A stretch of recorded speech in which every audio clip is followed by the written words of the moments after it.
Shalom sahabat BSJD dimanapun berada.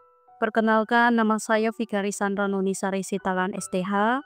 Saya bertugas di Resort Melawi.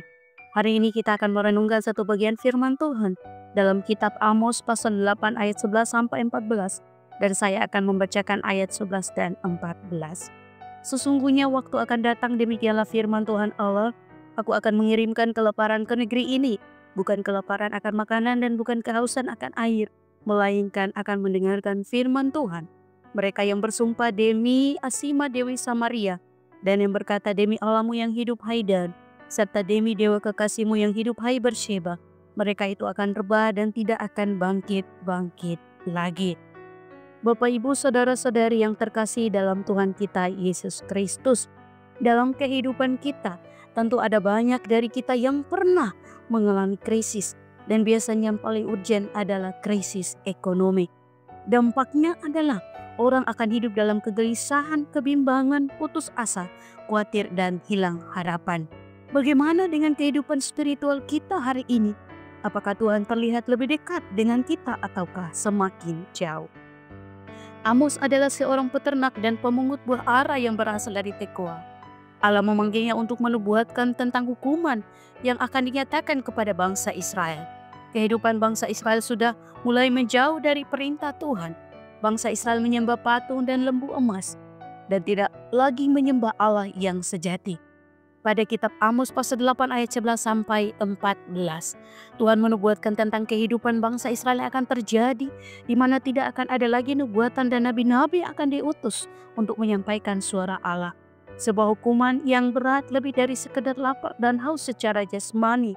Orang Israel akan mengalami sebuah krisis yang sangat hebat, yaitu krisis rohani.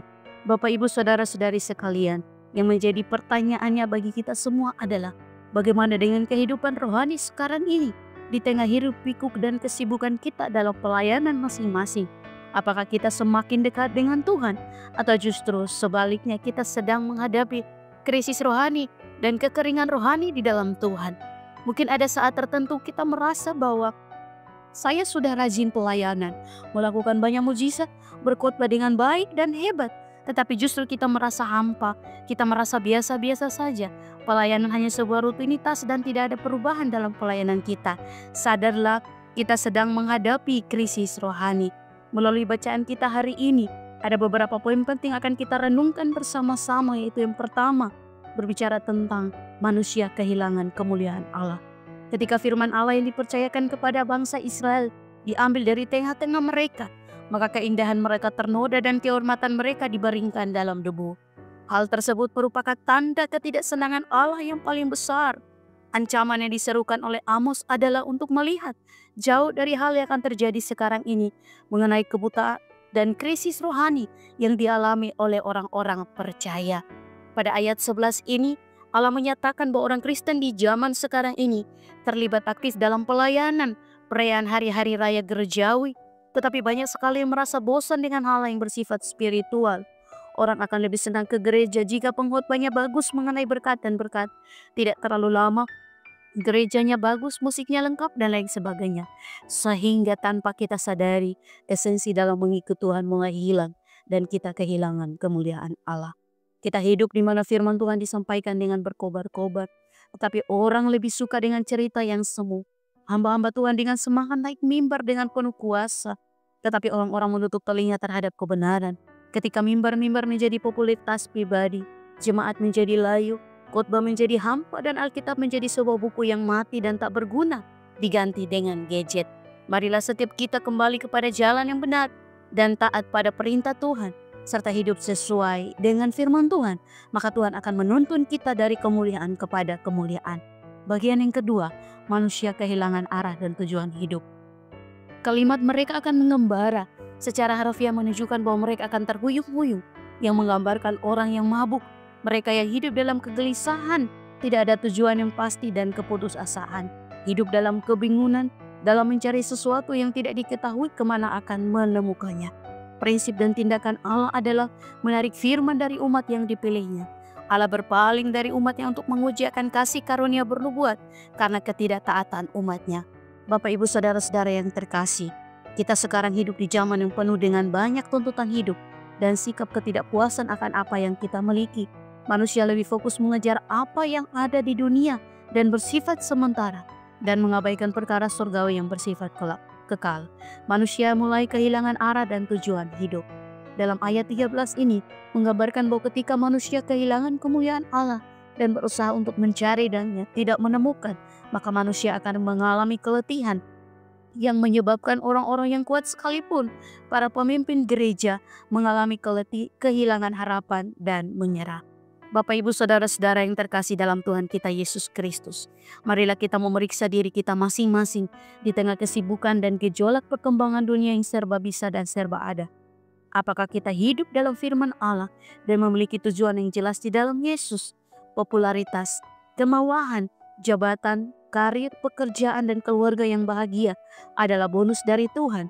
Jangan sampai kita sehat secara jasmani, tetapi kita tuli dalam mendengarkan suara Allah, kehilangan kemuliaan Allah, dan hidup dalam ketidakkepastian. Bagian yang ketiga, terputusnya relasi antara manusia dengan Allah. Salah satu dosa Samaria adalah mengacu kepada sebuah nama, yaitu Asima, seorang dewi ibu Kanaan. Asima melambangkan impor kultus dan dewa asing. Secara historis, Israel menyembah dewa-dewa tersebut dan menggabungkan dengan penyembahan kepada Allah yang sejati. Kedekatan yang dulu begitu akrab melalui nubuatan para nabi yang begitu indah dan manis telah hilang dari pendengaran mereka dan tidak ada lagi. Kasih Tuhan yang mula-mula mulai pudar dan hilang dari kehidupan orang percaya yang telah dipanggil keluar dari kegelapan kepada terang Allah yang ajaib. Sikap hidup yang mencerminkan karakter dan sikap Allah mulai pudar karena orang lebih condongkan hati kepada hal-hal duniawi daripada membangun relasi dengan Tuhan dan mendengarkan suaranya. Allah dengan tegas memberikan peringatan bahwa orang-orang yang hidup dalam penyembahan berala akan jatuh ke dalam malapetaka, kehancuran dan kebinasaan, dan tidak akan pernah pulih dan mereka tidak akan pernah kembali. Bapak, Ibu, Saudara-saudara yang terkasih dalam Tuhan kita Yesus Kristus, mengalami krisis rohani membuat kita kehilangan kemuliaan Allah, kehilangan arah dan tujuan hidup, dan terputusnya relasi antara manusia dengan Tuhan. Oleh karena itu, mulai sekarang ini, belajarlah untuk menemukan Tuhan di dalam setiap kesulitan dan persoalan hidup. Setiap harapan dan tujuan kita jangan pernah berjalan sendiri. Andalkan Tuhan dan terus berharap bahwa hidup kita ada dalam tangan Tuhan. Setiap rencana Tuhan adalah rencana damai sejahtera dalam kehidupan kita. Mulailah bangun hubungan yang intim dengan Tuhan dan teruslah menjadi saksi yang hidup bagi banyak orang. Kita bukan siapa-siapa di mata Tuhan seperti Amos, tetapi masing-masing kita dipanggil untuk menyuarakan firman Allah kepada mereka yang tersesat, teraniaya, terbelenggu, dan hidup dalam dosa. Mari kita berdoa. Tuhan Yesus yang baik, terima kasih buat firman-Mu yang indah dan manis yang sudah kami renungkan bersama-sama. Urapi dan berkati kami, agar kami bukan saja menjadi pendengar yang baik, tapi kami menjadi pelaku-pelaku firman yang baik dalam hidup kami. Berkati setiap kehidupan kami, pelayanan kami, tugas tanggung jawab kami. Biarlah dalam hidup kami terus mengasihi Tuhan dan terus melayani orang-orang yang ada di sekitar kami. Di dalam nama Yesus kami berdoa dan bersyukur kepada Bapa di sorga. Amin.